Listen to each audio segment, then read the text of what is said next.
ತನ್ನ ಮಾತಿನ ಮೂಲಕವೇ ಕನ್ನಡಿಗರ ಹೃದಯ ಗೆದ್ದಿದ್ದ ನಟ ದಿಲೀಪ್ ರಾಜ್. ಜಿಮ್ ಮಾಡಿಕೊಂಡು ಸಖತ್ ಫಿಟ್ ಆಗಿದ್ದಂತಹ ದಿಲೀಪ್ ರಾಜ್ ಯಂಗ್ ಹೀರೋಗಳಿಗೆ ಸೆಡ್ಡು ಹೊಡೆಯುವಂತೆ ಕಾಣುತ್ತಿದ್ದ ನಟ ದಿಲೀಪ್ ರಾಜ್ ಹೃದಯದ ಸಮಸ್ಯೆಯಿಂದಲೇ ದಿಲೀಪ್ ಸಾವಾಗಿದ್ದ. ನಮಸ್ಕಾರ ವೀಕ್ಷಕರೇ, ಸುಪ್ರೀಂ ಟಿವಿ ನ್ಯೂಸ್ಗೆ ಸ್ವಾಗತ. ನಾನು ಅಶ್ವಥ್. ಸ್ಯಾಂಡಲ್ವುಡ್ನ ನಟ ನಿರ್ಮಾಪಕ ದಿಲೀಪ್ ರಾಜ್ ಅವರ ಸಾವು ಕನ್ನಡ ಕಿರುತೆರೆಗೆ ದೊಡ್ಡ ಆಘಾತ ನೀಡಿದೆ. ಸ್ನೇಹಜೀವಿಯಾಗಿದ್ದ ದಿಲೀಪ್ ತನ್ನ ಚಟಪಟ ಮಾತುಗಳಿಂದಲೇ ಎಲ್ಲರ ಮನಸ್ಸನ್ನ ಗೆದ್ದಿದ್ದಂತಹ ಪೋರ. 47ನೇ ವಯಸ್ಸಲ್ಲಿ ಸಖತ್ ಫಿಟ್ ಆಗಿದ್ದ ದಿಲೀಪ್ ರಾಜ್ ಹೃದಯಾಘಾತಕ್ಕೆ ಬಲಿಯಾಗಿದ್ದಾರೆ. ದಿಲೀಪ್ ರಾಜ್ಗೆ ಹೃದಯದ ಸಮಸ್ಯೆ ಇತ್ತ? ಯಾವಾಗ ಅವರಿಗೆ ಎದೆನೋವು ಕಾಣಿಸಿಕೊಂಡಿತ್ತು? ಎಸ್, ತನ್ನ ಫಿಟ್ನೆಸ್ ಮೂಲಕವೇ ಗಮನ ಸೆಳೆದಿದ್ದಂತಹ ನಟ ದಿಲೀಪ್ ರಾಜ್ ಬಹುಕಾಲದಿಂದ ಸಿನಿಮಾ ರಂಗದಲ್ಲಿ ಆಕ್ಟಿವ್ ಆಗಿದ್ರು. ದಿಲೀಪ್ ರಾಜ್ ಅವರು ಫಿಟ್ನೆಸ್ ವಿಚಾರದಲ್ಲಿ ಕಟ್ಟುನಿಟ್ಟಾಗಿದ್ರು. ನಿತ್ಯ ಜಿಮ್ ಮಾಡ್ತಾ ಇದ್ರು. 47ರ ವಯಸ್ಸಿನಲ್ಲೂ ಕೂಡ ಸೀರಿಯಲ್ನಲ್ಲಿ ಯಂಗ್ ಹೀರೋಗೆ ಸೆಡ್ಡು ಹೊಡೆಯುವಂತಹ ಒಂದು ಫಿಟ್ನೆಸ್ ಅನ್ನ ಅವರು ಕಾಪಾಡಿಕೊಂಡಿದ್ರು. ಕಿರುತೆರೆಯ ಸ್ಮಾರ್ಟ್ ಹೀರೋ ದಿಲೀಪ್ ರಾಜ್ ಅವರ ಸಾವಿನ ಸುದ್ದಿ ಕೇಳಿ ಇಡೀ ಚಿತ್ರರಂಗವೇ ಶಾಕ್ ಆಗಿದೆ.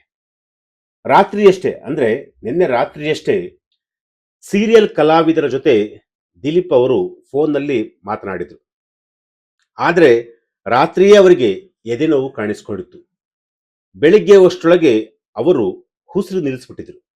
ಹಾಗಾದ್ರೆ ನಟ ದಿಲೀಪ್ ರಾಜ್ಗೆ ಯಾವಾಗ ಎದೆನೋವು ಕಾಣಿಸಿಕೊಂಡಿತ್ತು? ಆ ಕುರಿತ ಒಂದು ಇಂಟ್ರೆಸ್ಟಿಂಗ್ ಸ್ಟೋರಿ ಇಲ್ಲಿದೆ ನೋಡಿ. ದಿಲೀಪ್ ರಾಜ್ ಅವರಿಗೆ ಬೆಳಗಿನ ಜಾವ ಎದೆನೋವು ಕಾಣಿಸಿಕೊಂಡಿತ್ತು ಹೀಗಂತ ಒಂದಷ್ಟು ಮಾಹಿತಿ ಕೂಡ ಸಿಕ್ಕಿರುವಂತಹದ್ದು. ಎದೆನೋವಿನಿಂದ ದಿಲೀಪ್ ರಾಜ್ ಅವರು ಮನೆಯಲ್ಲೇ ಕುಸಿದು ಬಿದ್ದಿದ್ರು. ತಕ್ಷಣ ಅವರನ್ನ ಆಸ್ಪತ್ರೆಗೆ ದಾಖಲು ಮಾಡಿದ್ರು. ಆದರೆ ಚಿಕಿತ್ಸೆ ಫಲಿಸದೆ ದಿಲೀಪ್ ರಾಜ್ ಅವರು ಆಸ್ಪತ್ರೆಯಲ್ಲೇ ಕೊನೆ ಉಸಿರನ್ನ ಎಳೆದಿದ್ರು. ಹಾಗಾದ್ರೆ ದಿಲೀಪ್ ರಾಜ್ ಅವರಿಗೆ ಹೃದಯದ ಸಮಸ್ಯೆ ಇತ್ತಾ? ಡಾಕ್ಟರ್ ಏನ್ ಹೇಳ್ತಾರೆ? ಅವರ ಪೋಷಕರು ಏನ್ ಹೇಳ್ತಾರೆ? ಆಹಾರ ಕ್ರಮ ಮತ್ತು ವ್ಯಾಯಾಮ ಎರಡರಲ್ಲೂ ಕಟ್ಟುನಿಟ್ಟಾಗಿದ್ದ ದಿಲೀಪ್ ರಾಜ್ ಅವರು ನಿತ್ಯ ಜಿಮ್ನಲ್ಲಿ ಸಾಕಷ್ಟು ವರ್ಕೌಟ್ ಅನ್ನ ಮಾಡಿದ್ರು. ದೇಹವನ್ನ ಗಟ್ಟು ಮಸ್ತಾಗಿ ಒಂದಷ್ಟು ಫಿಟ್ ಆಗಿ ಕೂಡ ಇಟ್ಕೊಂಡಿದ್ರು. ಆದರೂ ಕೂಡ ನಟ ದಿಲೀಪ್ ರಾಜ್ ಅವರಿಗೆ ಹೃದಯಾಘಾತಕ್ಕೆ ಒಳಗಾಗಿ ಕೊನೆ ಉಸಿರನ್ನ ಎಳೆದಿದ್ದಾರೆ ಅಂತಂದ್ರೆ ಎಲ್ಲರೂ ಕೂಡ ಶಾಕ್ ಆಗ್ತಿರುವಂತಹದ್ದು. ದಿಲೀಪ್ ರಾಜ್ ಅವರಿಗೆ ಹೃದಯದ ಸಮಸ್ಯೆ ಇತ್ತಾ ಎನ್ನುವ ಒಂದಷ್ಟು ಪ್ರಶ್ನೆಗಳು ಕೂಡ ಈಗ ಮೂಡ್ತಾ ಇದೆ. ಅಂದ್ರೆ ಈ ಹಿಂದೆ ಅವರಿಗೆ ಹೃದಯದ ಸಮಸ್ಯೆ, ಎದೆನೋವು ಆ ರೀತಿಯಾದಂತ ಏನಾದ್ರು ಸಮಸ್ಯೆ ಇತ್ತಾ ಅನ್ನೋ ಒಂದಷ್ಟು ಪ್ರಶ್ನೆ ಕೂಡ ಕಾಡ್ತಾ ಇದೆ. ಯಾಕೆಂತಂದ್ರೆ ಅವರು ಜಿಮ್ ಅಲ್ಲಿ ಫಿಟ್ ಆಗಿದ್ರು. ವರ್ಕ್ ಅಂದ್ರೆ ತನ್ನ ದೇಹವನ್ನ ತುಂಬಾ ಫಿಟ್ ಆಗಿ ಇಟ್ಕೊಳ್ಳೇಬೇಕು ಅಂತೇಳಿ ಪ್ರತಿನಿತ್ಯ 2 ಗಂಟೆಗಳ ಕಾಲ ವ್ಯಾಯಾಮವನ್ನು ಕೂಡ ಮಾಡ್ತಾ ಇದ್ರು. ಜೊತೆಗೆ ಲಿಮಿಟೆಡ್ ಆಹಾರವನ್ನು ಕೂಡ ಸೇವಿಸ್ತಾ ಇದ್ರು. ನಟನ ಜೊತೆಗಿನ ಒಡನಾಟದ ಬಗ್ಗೆ ಮಾತನಾಡಿರುವಂತಹ ಸಹ ಕಲಾವಿದರು ದಿಲೀಪ್ ರಾಜ್ ಅವರಿಗೆ ಹೃದಯದ ಸಮಸ್ಯೆ ಖಂಡಿತವಾಗ್ಲೂ ಇರಲಿಲ್ಲ ಅಂತೇಳಿ ಒಂದಷ್ಟು ಸಹ ಕಲಾವಿದರು ಕೂಡ ಹೇಳಿರುವಂಥದ್ದು. ಕನ್ನಡ ಚಿತ್ರರಂಗ ಪ್ರತಿಭಾನ್ವಿತ ನಟ ಹಾಗೂ ನಿರ್ಮಾಪಕರನ್ನ ಈಗ ಕಳೆದುಕೊಂಡಿರುವಂಥದ್ದು. ಕುಮಾರಸ್ವಾಮಿ ಲೇಔಟ್ನ ಅಪೋಲೋ ಆಸ್ಪತ್ರೆಯಲ್ಲಿ ನಟ ನಿರ್ಮಾಪಕ ದಿಲೀಪ್ ರಾಜ್ ಅವರು ಕೊನೆ ಉಸಿರೆಳೆದಿರುವಂಥದ್ದು. ದಿಲೀಪ್ ರಾಜ್ ಅವರ ಸಾವಿನ ಸುದ್ದಿ ಕಿರುತೆರೆ ಹಾಗೂ ಚಿತ್ರರಂಗಕ್ಕೆ ದೊಡ್ಡ ಆಘಾತ ನೀಡಿದೆ. ಹಾಗಾದ್ರೆ ದಿಲೀಪ್ ರಾಜ್ ಅವರು ಎಲ್ಲಿ ಜನಿಸಿದ್ರು, ಅವರ ಬ್ಯಾಕ್ಗ್ರೌಂಡ್ ಏನು, ಅವರ ಒಂದು ಕಾರ್ಯವೈಖರಿಗಳು ಹೇಗಿತ್ತು, ಅವರ ಹಿನ್ನೆಲೆ ಏನು, ಅದೆಲ್ಲವನ್ನೂ ಕೂಡ ನಾನು ನಿಮ್ಗೆ ಹೇಳ್ತೀನಿ ಕೇಳಿ. ದಿಲೀಪ್ ರಾಜು 1978ರ ಸೆಪ್ಟೆಂಬರ್ 2ರಂದು ಬೆಂಗಳೂರಲ್ಲಿ ಅವರು ಜನಿಸ್ತಾ ಇದ್ದಾರೆ. ಅಂದ್ರೆ ಸೆಪ್ಟೆಂಬರ್ 2ನೇ ತಾರೀಕು ಬೆಂಗಳೂರಲ್ಲಿ ಅವರು ಹುಟ್ಟುತ್ತಾರೆ. ಕಾಲೇಜು ದಿನಗಳಲ್ಲಿಯೇ ನೃತ್ಯ ನಿರ್ದೇಶನದಲ್ಲಿ ಆಸಕ್ತಿಯನ್ನ ಹೊಂದಿದ್ದಂತಹ ದಿಲೀಪ್ ರಾಜ್ ಅವರು ನಾಟಕ ತಂಡವನ್ನು ಕೂಡ ಸೇರಿದ್ರು. ಬಳಿಕ ಸಿನಿಮಾಗಳತ್ತ ಅವರು ಮುಖ ಮಾಡಿದ್ರು. ಮೊದಲು ಕಿರುತೆರೆಗೆ ಕಾಲಿಟ್ಟ ದಿಲೀಪ್ ರಾಜ್ ಕಂಬದ ಮನೆ ಧಾರಾವಾಹಿಯ ಮೂಲಕ ಅವರು ಇಂಡಸ್ಟ್ರಿಗೆ ಕಾಲಿಡ್ತಾರೆ. ಅಲ್ಲಿ ಆ ಒಂದು ಧಾರಾವಾಹಿಯಲ್ಲಿ ತುಂಬಾ ಚೆನ್ನಾಗಿ ನಟನೆಯನ್ನು ಕೂಡ ಮಾಡ್ತಾರೆ.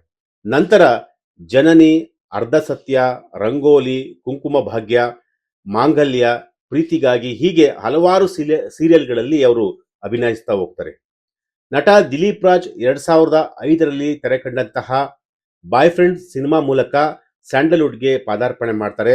ಬಳಿಕ 2007ರಲ್ಲಿ ಮಿಲನ ಸಿನಿಮಾದ ಮೂಲಕ, ಅಂದ್ರೆ ಮಿಲನ ಸಿನಿಮಾದಲ್ಲಿ ಪುನೀತ್ ರಾಜ್ಕುಮಾರ್ ಅವರು ನಟಿಸಿರುವಂತಹ ಮಿಲನ ಸಿನಿಮಾದಲ್ಲಿ ಖಳನಾಯಕನ ಪಾತ್ರದಲ್ಲಿ ಕೂಡ ಅವರು ಮಿಂಚಿದ್ರು. ನಂತರ 7 o'clock, ಕ್ಷಣ ಕ್ಷಣ ಚಿತ್ರ ಹಾಗೂ ಇತ್ತೀಚೆಗೆ ಲವ್ ಮಾಕ್ಟೇಲ್ 3 ಸಿನಿಮಾದಲ್ಲೂ ಕೂಡ ದಿಲೀಪ್ ರಾಜ್ ಅವರು ನಟನೆಯನ್ನ ಮಾಡಿದರು. ಸಿನಿಮಾ ಹಾಗೂ ಸೀರಿಯಲ್ಗಳಲ್ಲಿ ನಟಿಸಿ ಕನ್ನಡ ಚಿತ್ರರಂಗದ ಪ್ರತಿಭಾನ್ವಿತ ನಟನಾಗಿ ಅವರು ಜನಪ್ರಿಯತೆಯನ್ನು ಕೂಡ ಪಡೆದುಕೊಂಡಿದ್ರು. ರಥಸಪ್ತಮಿ ಧಾರಾವಾಹಿಯ ಮೂಲಕ ಮತ್ತೆ ಕಿರುತೆರೆಗೆ ಮರಳಿದ್ರು. ಅಂದ್ರೆ ಸಿನಿಮಾ ಇಂಡಸ್ಟ್ರಿಯಲ್ಲಿ ಯಾವಾಗ ಒಂದ್ ಎರಡು ಮೂರು ಸಿನಿಮಾಗಳನ್ನ ಮಾಡಿದ್ರು, ಆದ್ರೆ ಸಿನಿಮಾಗಳು ಒಂದಷ್ಟು ಸಕ್ಸಸ್ ಕೂಡ ಆಯ್ತು. ಆದ್ರೆ ಅವ್ರು ಅಂದುಕೊಂಡಂತೆ ಅವರು ಸಕ್ಸಸ್ ಆಗ್ಲಿಲ್ಲ. ಸೊ ಹಾಗಾಗಿ ಮತ್ತೆ ಅಗೇನ್ ಅವರು ಕಿರುತೆರೆ ಮತ್ತೆ ರಿಯಾಲಿಟಿ ಶೋಗಳಲ್ಲಿ ಮತ್ತೆ ಅವರು ಕಾಣಿಸ್ಕೊಳ್ಳೋದಕ್ಕೆ ಇಷ್ಟಪಟ್ಟರು. ಜೊತೆಗೆ ರಿಯಾಲಿಟಿ ಶೋಗಳ ಮೂಲಕ ಒಂದಷ್ಟು ನಿರೂಪಕರಾಗಿಯೂ ಕೂಡ ಕೆಲಸ ಮಾಡಿದಂತಹ ಅನುಭವ ದಿಲೀಪ್ ರಾಜ್ ಅವರಿಗೆ ಇತ್ತು. ದಿಲೀಪ್ ರಾಜ್ ಅವರು ಜಿ ಕನ್ನಡ ವಾಹಿನಿಯಲ್ಲಿ ಪ್ರಸಾರವಾಗುತ್ತಿರುವ ಹಿಟ್ಲರ್ ಕಲ್ಯಾಣ ಈ ಒಂದು ಸೀರಿಯಲ್ ನಲ್ಲಿ ನಟಿಸಿ ಆ ಮೂಲಕ ಆ ಧಾರಾವಾಹಿಯನ್ನ ಅವರೇ ನಿರ್ಮಾಣ ಮಾಡಿದ್ರು. ಜೊತೆಗೆ ಹಿಟ್ಲರ್ ಕಲ್ಯಾಣ ಸೀರಿಯಲ್ ಇದೆಯಲ್ಲ, ಅದು ಒಂದಷ್ಟು ಅವರಿಗೆ ಕಂಬ್ಯಾಕ್ ಮಾಡುವಂತಹ ಒಂದಷ್ಟು ಬೂಸ್ಟ್ ಕೂಡ ಸಿಕ್ಕಿತ್ತು. ಆ ಪಾತ್ರಕ್ಕೆ ವೀಕ್ಷಕರಿಂದ ಒಂದೊಳ್ಳೆ ಉತ್ತಮ ಪ್ರತಿಕ್ರಿಯೆ ಕೂಡ ಸಿಕ್ಕಿತ್ತು. ಸದ್ಯ ದಿಲೀಪ್ ನಮ್ಮನ್ನ ಅಗಲಿದ್ದಾರೆ. ಕಿರುತೆರೆ ರಂಗ ಅವರನ್ನ ಕಳೆದುಕೊಂಡು ಬಡವಾಗಿದೆ. ಇನ್ನು ಅವರ ಕುಟುಂಬ ಕಂಗಾಲಾಗಿ ಹೋಗಿದೆ ಅಂತ ಹೇಳ್ಬೋದು. ದಿಲೀಪ್ ಕುಟುಂಬಕ್ಕೆ, ಜೊತೆಗೆ ಅವರ ಆತ್ಮಕ್ಕೆ, ಜೊತೆಗೆ ಅವರ ಕುಟುಂಬಕ್ಕೆ ನೋವನ್ನ ಹರಗಿಸಿಕೊಳ್ಳುವಂತಹ ಒಂದು ಶಕ್ತಿ ಕೊಡ್ಲಿ ಅಂತೇಳಿ ನಾವು ಕೂಡ ಆ ದೇವರಲ್ಲಿ ಪ್ರಾರ್ಥನೆ ಮಾಡೋಣ. ಒಟ್ಟಾರೆಯಾಗಿ ಹೇಳ್ಬೇಕು ಅಂತಂದ್ರೆ, ಕನ್ನಡ ಚಿತ್ರರಂಗದ ಕಿರುತೆರೆಯ ಒಬ್ಬ ಕಲಾವಿದ ದಿಲೀಪ್ ರಾಜ್ ಅವರು ಈಗ 47ನೇ ವಯಸ್ಸಿನಲ್ಲಿ ಅಗಲಿರುವಂಥದ್ದು ಇಡೀ ಇಂಡಸ್ಟ್ರಿಗೆ ದೊಡ್ಡ ಲಾಸ್ ಅಂತ ಹೇಳ್ಬೋದು. ಜೊತೆಗೆ ಅವರ ಕುಟುಂಬಕ್ಕಂತೂ ಅವರ ಸಾವಿನ ನೋವನ್ನ ಒಂದಷ್ಟು ಅವ್ರಿಗೆ ಅಂದ್ರೆ ಆ ನೋವನ್ನ ಅರಗಿಸಿಕೊಳ್ಳುವಂತಹ ಒಂದಷ್ಟು ಶಕ್ತಿಯನ್ನ ಆ ದೇವ್ರು ಕೊಡ್ಲಿ ಅಂತೇಳಿ ನಾವು ಕೂಡ ಪ್ರಾರ್ಥನೆ ಮಾಡೋಣ. ಎಸ್, ಇದು ಇವತ್ತಿನ ಒಂದು ವಿಚಾರ. ನಾಳೆ ಮತ್ತೊಂದು ವಿಚಾರದೊಂದಿಗೆ ನಾನು ನಿಮ್ಮನ್ನ ಭೇಟಿ ಆಗ್ತೀನಿ. ನಿರಂತರ ಸುದ್ದಿಗಾಗಿ ನೋಡ್ತಾ ಇರಿ supreme TV news. Thank you.